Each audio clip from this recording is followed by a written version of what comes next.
जिल्हा परिषद पंचायत समिती निवडणुकांचं वारं जोरदार वाहत आहे आणि निवडणुका काही दिवसांवर येऊन ठेपलेल्या आहेत. अलोरे पंचायत समिती गणातून आपण उभे आहेत आणि जिल्हा परिषद गटातून या उभ्या आहेत. तर एकंदरीत या गटामध्ये काय वातावरण, काय सांगा? या गटामध्ये आदरणीय तालुक्याचे लोकप्रिय आमदार शेखरजी निकम सर यांच्या माध्यमातून खूप विकास कामं या ठिकाणी झालेली आहेत. आणखीन या 4 गावांमध्ये कोयना प्रकल्पाच्या माध्यमातून प्रकल्पग्रस्तांचे विषय खूप सारे आहेत. त्याच्यामध्ये देखील सरांनी खूप लक्ष घातलं आहे आणि आमच्या माध्यमातून देखील आमचे खूप पाठपुरावा प्रयत्न चालू आहेत. अशा आशयाने आम्ही हा सगळा प्रचार सुरू आहे आमचा. आपण यापूर्वी सरपंच म्हणून काम केलेलं आहे आणि हो. आता थेट पंचायत समितीच्या मैदानामध्ये उतरलाय.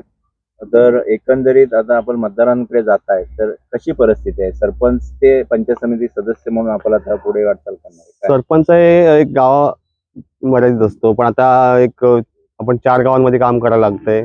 आमचा गण छोटा असला 4 गावांचा, तरी पण गावाची लोकसंख्या खूप मोठी आहे. त्यानुसार तिथल्या प्रत्येक गावातल्या घराघरामध्ये जाऊन आम्ही त्यांच्या समस्या जाणून घेण्याचा प्रयत्न करत आहोत.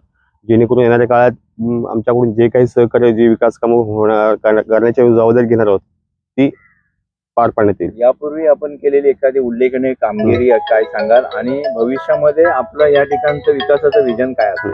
यामध्ये मी 2015 ते 17 दरम्यान कोळकडी गावचा सरपंच होतो आणि त्यावेळेस शासनाची स्मार्ट व्हिलेज योजना स्कीम त्याच वर्षी आली होती आणि त्याच्या माध्यमातून मी चिपळूणमध्ये 130 गावं आहेत. त्या 130 गावांमधून मी कोळकेवाडी गावाचा 1 नंबर आला होता आणि स्मार्ट व्हिलेज पुरस्कार हा त्यावेळेस 2015 ते 16 दरम्यानचा पुरस्कार कोळकडी गावाला मिळाला होता आणि त्याचं 10 लाख पारितोषिक गावाला मिळालं होतं.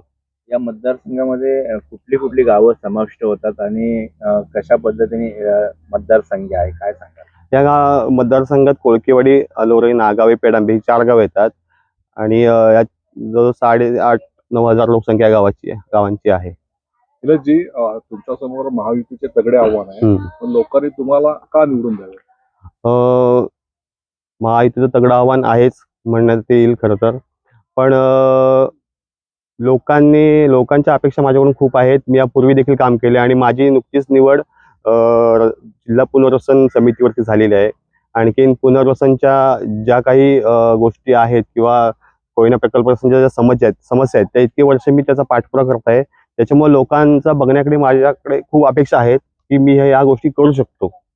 इथला आता मगाशी बोलताना तुम्ही बोललात की अनधिकृत बांधकामाचा जो विषय आहे, नेमका काय विषय आहे तो? या ठिकाणी प्रकल्पाने इथल्या व्यापारी मंडळ असेल किंवा इथल्या रहिवाशांना एक गाळे बांधून दिले होते व्यापारासाठी. पण कालांतराने त्याची व्याप्ती झाली, थोड्याशा गोष्टी त्या बांधकाम वाढलेलं आहे. त्याच्यावरती शासनानं या इथल्या व्यापारी वर्गांना नोटीस दिल्या आहेत आणि येणाऱ्या काळात त्या तोडण्याच्या नोटीस आहेत. त्यामुळं इथले जे व्यापारी असतील, तिथले स्थानिक प्रकल्प असतील, ह्यांना ह्या गोष्टीचं खूप भय आहे की तोडू नये म्हणून. पण त्या बाबतीत तालुक्याचे लोकप्रिय आमदार आदरणीय शेखरजी निकम सर यांच्या माध्यमातून जलसंपदा मंत्री विखे पाटील साहेब यांच्याकडं या गोष्टीचा पाठपुरावा सुरू आहे आणि इथले स्थानिक प्रकल्प म्हणून आमचे सगळे सरपंच असतील त्या गावातले किंवा आम्ही सगळे त्याचा पाठपुरावा मोठ्या जोमानं करत आहोत. त्या व्यापाऱ्यांच्या पाठीशी राहणार अशी तुमची भूमिका हो, यस. नमस्कार, मी गायत्री गणेश कदम, अलोरे 19 जिल्हा परिषद गट याची अधिकृत उमेदवार. आज माझे वडील श्री रमेशजी राणे हे जवळजवळ 25 ते 30 वर्ष राजकारण करत आहेत, समाजकारण करत आहेत आणि त्यांचा वारसाच आज मी पुढे चालवण्यासाठी या रिंगणात उतरलेली आहे आणि नक्कीच त्यांच्या पावलावर पाऊल ठेवून मी पुढे वाटचाल करणार आहे. तसेच आम्हाला मोलाची साथ लागलेली ते म्हणजे आपल्या चिपळूण तालुक्याचे विद्यमान आमदार सन्माननीय शेखरजी निकम सर यांचे देखील आशीर्वाद घेऊन आम्ही पुढे अनेक समाजकार्य काही असेल किंवा लोकांच्या ज्या समस्या असतील त्या सोडवण्याचा त्यांच्या मार्फत प्रयत्न करणार आहोत, हा आमचा मानस आहे. आपण शिक्षिका म्हणून कार्यरत आहात, शैक्षणिक क्षेत्रामध्ये काम करताय, घरामध्ये राजकीय सामाजिक वारसा लाभलेला आहे आणि जिल्हा परिषदच्या माध्यमातून तुम्ही निवडणूक रिंगणामध्ये उतरलाय. तर या मतदारसंघामध्ये आपल्या विकासाचं काय विजन असेल, कशा पद्धतीने आपलं मानस आहे? महिलांसाठी, महिला सक्षमीकरणासाठी प्रकल्पग्रस्ताची जी जागा आहे त्यामार्फत आम्ही महिलांसाठी प्रशिक्षणासाठी एक हॉल उभारण्याचं मानस आम्ही ठेवलेला आहे. त्याच मार्फत आदितीताई तटकरे यांच्या मार्फत आम्ही महिलांसाठी विविध लघु उद्योग यापुढे कसे करता येतील, आम्हाला त्यांना पुढे कसं नेता येईल, बचत गट पुढे कसे वाढवता येतील, कसं नेता येईल, त्यांच्यासाठी अधिकाधिक काय करता येईल, हे मानस आम्ही घेऊनच पुढे चाललो आहे. मतदारांना आपण काय आवाहन कराल?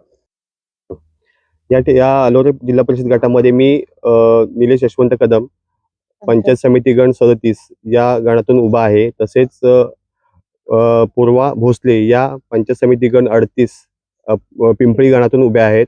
तसेच जिल्हा परिषद गटासाठी आमच्या भगिनी गायत्रीताई कदम या उभ्या आहेत. तरी मी मतदारांना आवाहन करेन की येत्या 5 तारखेला आपण जास्तीत जास्त मतदान करून भरघोस मतांनी आम्हाला विजय करावा असं मी सर्व मतदारांना आवाहन करत आहे.